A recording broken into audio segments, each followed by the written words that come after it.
Meno Warriors, it's Kate and welcome back to my channel where you can expect weekly videos from me every Monday to talk about all things natural menopause. I'm trying to serve you where you are in life. So although I can't talk from HRT perspective because I've never used it, I do use myself as a guinea pig, and over the years I've found a really good system that works to help you minimize your symptoms of menopause and actually have more energy and feel more confident and even happier than you might have been before menopause hit. So I just want to instill that in you, that belief in you that life can get significantly better.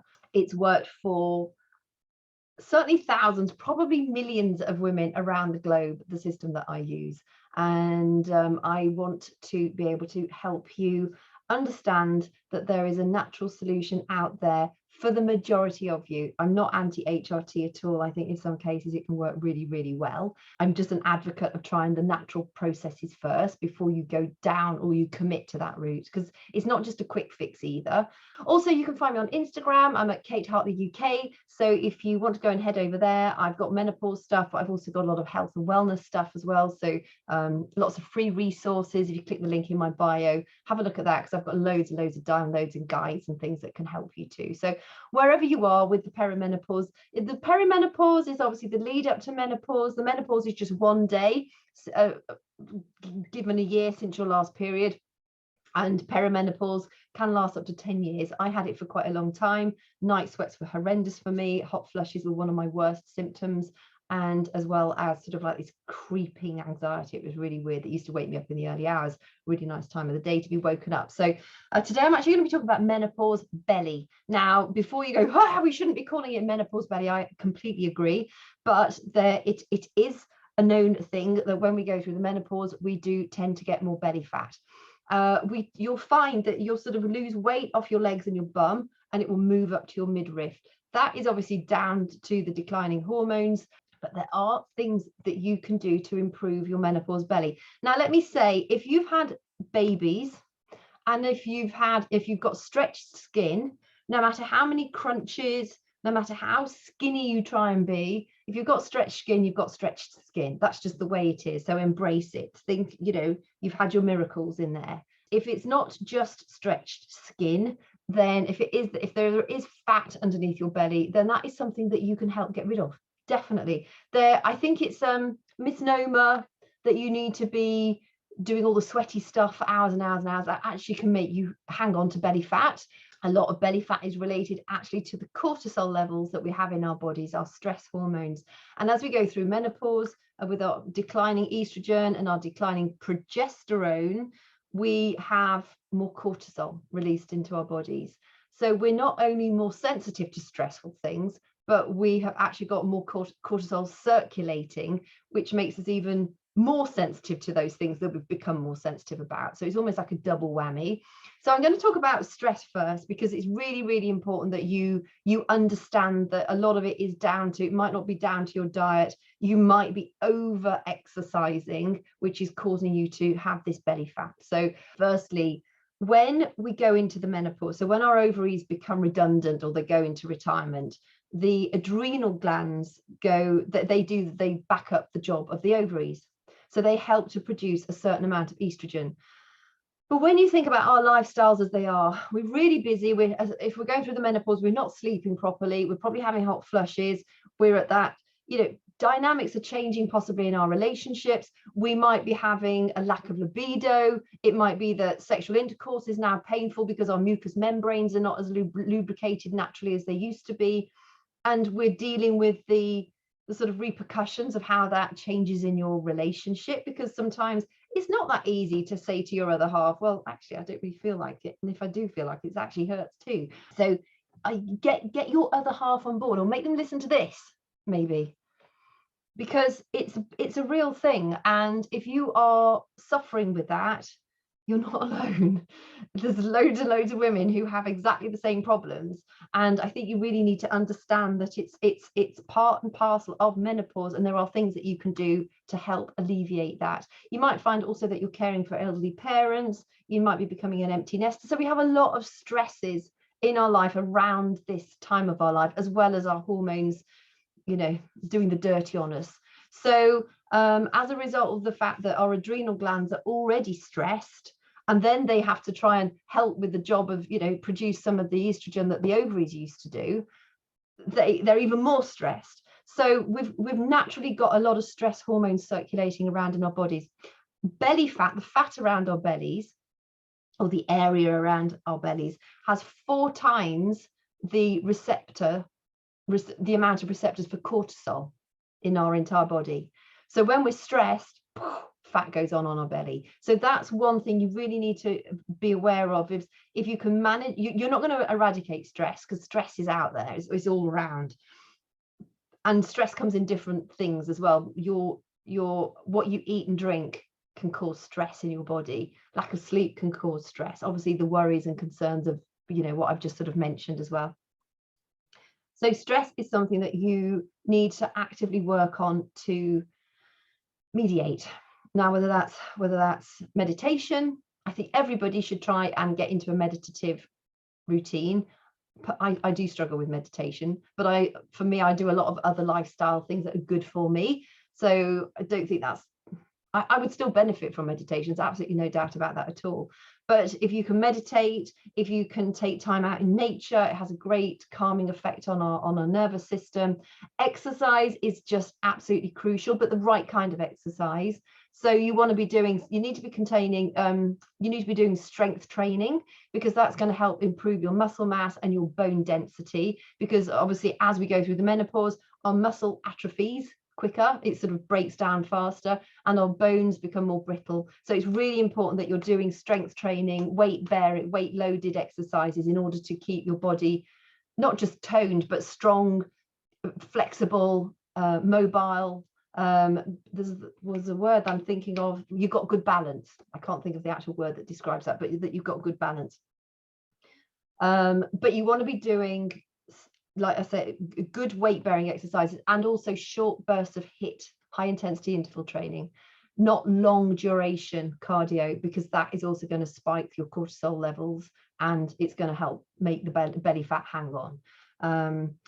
When I talk about things like, and yoga is great, obviously, yoga, Pilates, that sort of thing is also really, really good, but do make sure you've got short bursts of HIIT, and you've also got an element of weight training in your schedule, and rest days. You don't want to be overdoing it. As we go through the menopause, really you want to be working smarter, not harder.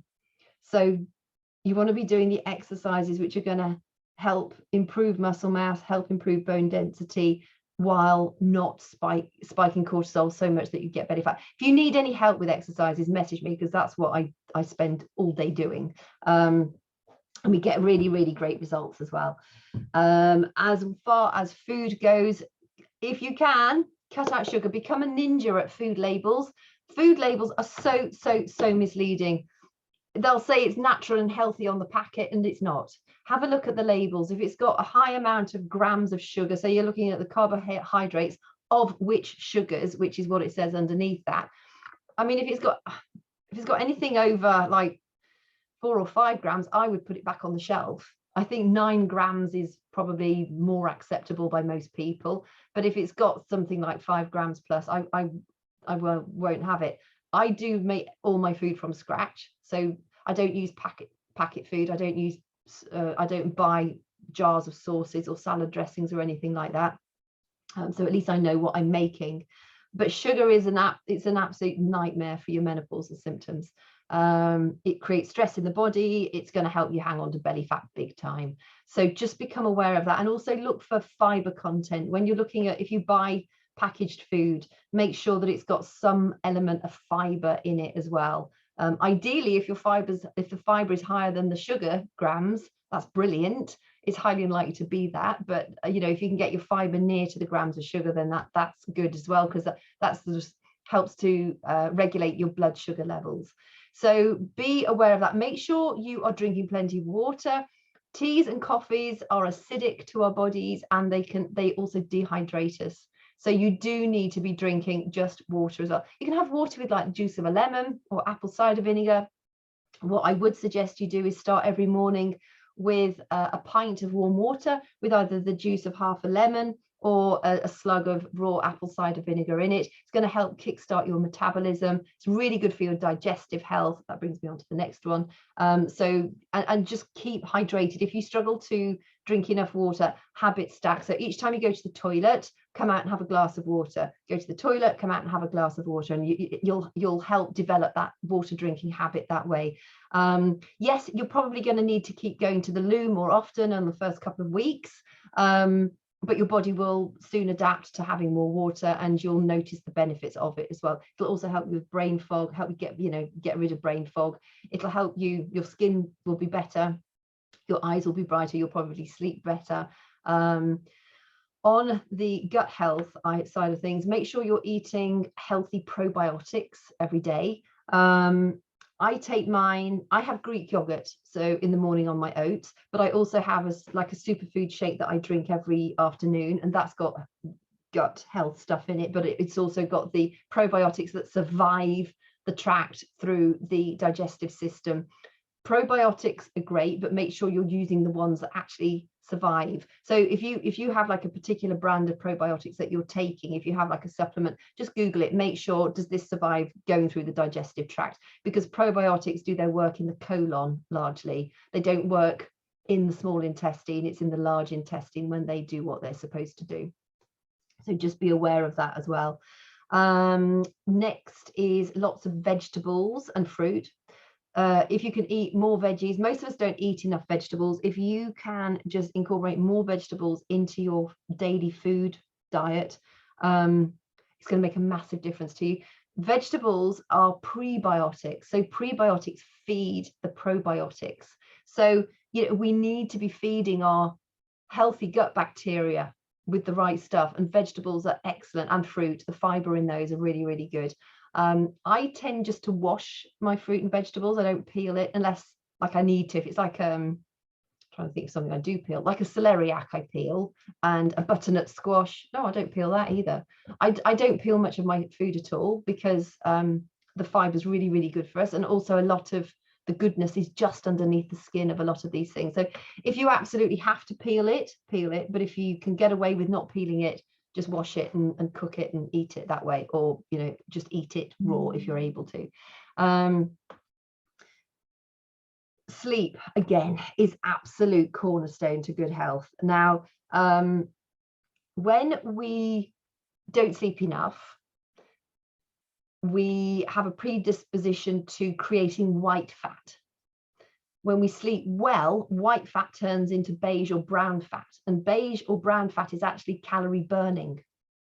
It also helps us to flush our brain properly, so helps to prevent those amyloid plaques associated with Alzheimer's.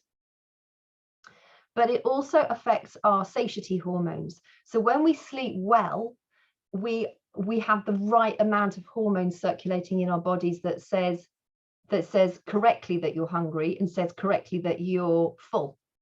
When we don't sleep enough, your brain is thinking, oh, I'm still hungry, but you're not. And oh, I really need to eat more, but you're not. And you're still eating when actually your brain would normally say, you've had enough, you don't need any more. So sleep has a massive impact. You'll probably find that on nights when you sleep on days following nights when you slept poorly, you're reaching for the white stuff and the fast carbs. That's because your satiety hormones are not functioning as well as they should do. So just be aware of that too. And all of these things are going to have an impact on your belly fat. So firstly, stress, manage stress effectively. Take time out for yourself. It is so, so, so important. It really is important on every level. Self-care is not selfish, it's absolutely vital. And it also means you've got more to give to other people, but just for yourself. Yes, of course you'll have more to give to other people, but how about giving something to yourself? I think it's crazy, isn't it? We get so used to caring for everyone else first. And it's just like, oh, well, I might go and have a bath for 20 minutes. Does that matter? And then I'm going to feel guilty in the bath for those 20 minutes because I'm relaxing and they're out there doing something else. Just like, no, bugger that, have a bath. Self-care is so, so, so important.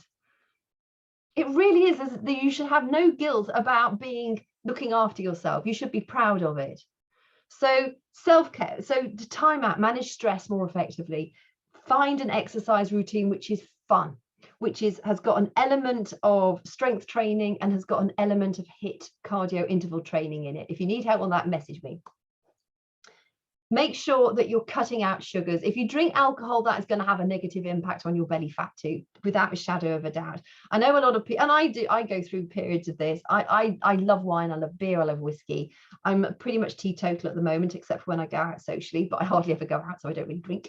But alcohol will make a difference to your belly fat, without a shadow of a doubt. If you can cut out booze and not replace it with a non-alcoholic sweet drink, you've got to have something healthy to drink instead. So sparkling water, or I have sparkling water with rose water essence. I also have kombucha.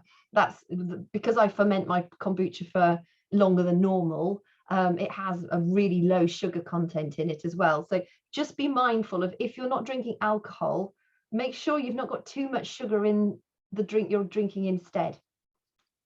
Become ninja at food labels. Try and keep it under 9 grams of sugar, ideally below 5 grams of sugar per serving. 100 grams, I can't remember if it's per serving, but anyway, the first column that you see of carbohydrates, of which sugar's the first column. Try and keep that under 9 grams, ideally under 5 grams, and make sure it's got some fiber content. In the ideal world, prepare your own sauces and oils and dressings and things, because then you know what's going in them. Eat more fresh fruit, eat more vegetables, keep the skin on, because we need to be feeding the probiotics, the healthy bacteria in our colon. If you take probiotics, make sure you're getting the probiotics that survive the trip through the digestive tract, so that they get to the colon and can do their job. And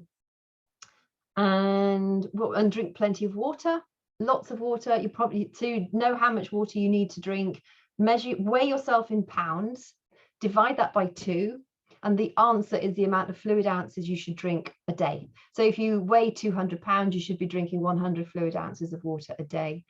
And prioritize your sleep. It's so important.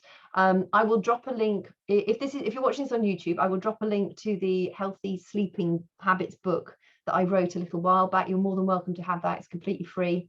If you're catching this on Facebook or Instagram as a share, click the link. If it's on Facebook, on my profile banner image, that goes to a link of resources.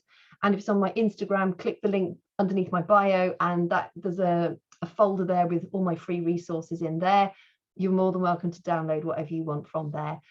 There's also a form in that bio that if you need help with your health and fitness, or getting started, or you just want some advice, you can fill that in, and I'll get back in touch with you and share my knowledge with you, depending on where you are at in life.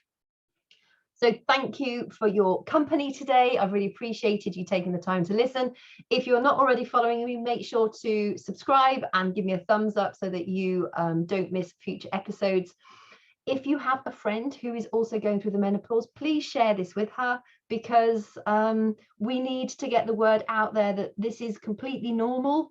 And the more we can share of information, the more it empowers us to advocate for our own health, and to not necessarily just rely on the traditional system out there. So again, thank you for your time. If you've got any questions, or you want me to cover anything in a future Menopause Monday, send me a message and I'll make sure to add that to my list. So I really appreciate the time you spent with me today, and have a great week.